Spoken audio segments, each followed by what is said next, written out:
Have you ever gotten to a point in your relationship with God that you kind of thought things were going off the cliff a little bit? Have you ever felt like you were in a friendship where you felt like things could go off the cliff?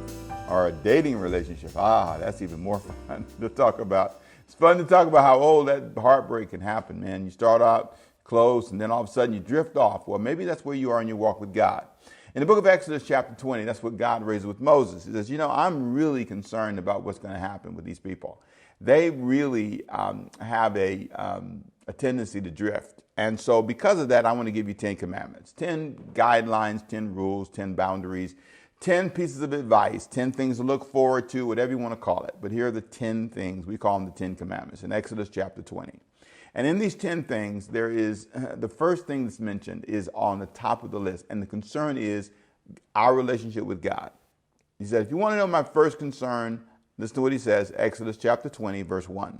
And God spoke all these words, I am the Lord your God who brought you out of Egypt, out of the land of slavery. Verse 3, you shall have no other gods, plural, before me. Now notice with me, small g here, gods. I'm concerned that what's going to happen is once you get into the promised land, you're going to start worshiping other gods. There's going to be other priorities in your life, other people that are going to come in your life, other things that are going to get in front of me. And before you know it, your relationship with God will begin the big G God, right? The God with the small G's. The things like your job, your career, your love life, all the other little things that can get in the way. And in this culture, there were really other gods, small g. There were other things. They worshiped the sun, the moon, the sky. They worshiped a lot of things. And he says, I want to be first. And that's my concern, my relationship with you. So tell me something. How is your relationship with God going? He said, well, it's going pretty good. Going pretty good in our temple. I tell you what, I talk to him all the time. I do. Okay, well, talking is one thing, listening is another, right?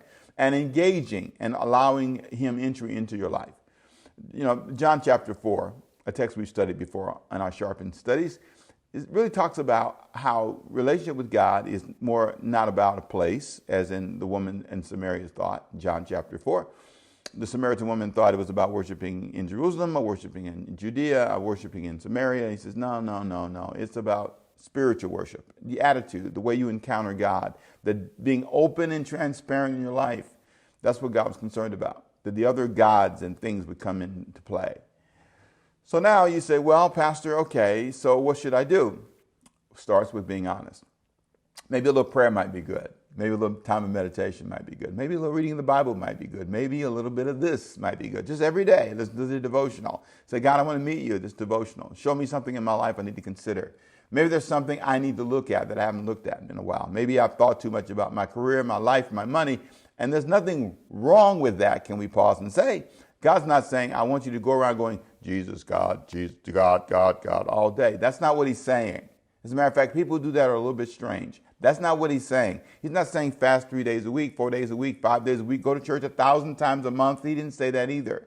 None of that proves you love God. What's going on in your life? Do you listen to him? Are you following his guidelines? Here's a good test. You ready? Look at your dating life. Is God involved in that or no? Do you lock the door when your boyfriend comes over and says, God, could you wait in the closet, please? And we'll talk to you a little bit later on tonight.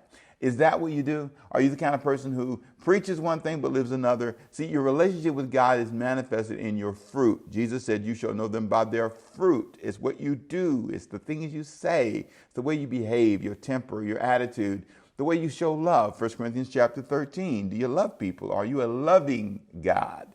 Are you a loving person? I did say God, didn't it? You're not a God. Let's get this right. I'm getting excited here. Are you a loving person? I stand corrected. Yeah, if you're not careful, you'll think you're a God, though. As a matter of fact, that's important to say, too. Because if you're not careful, you become your own God.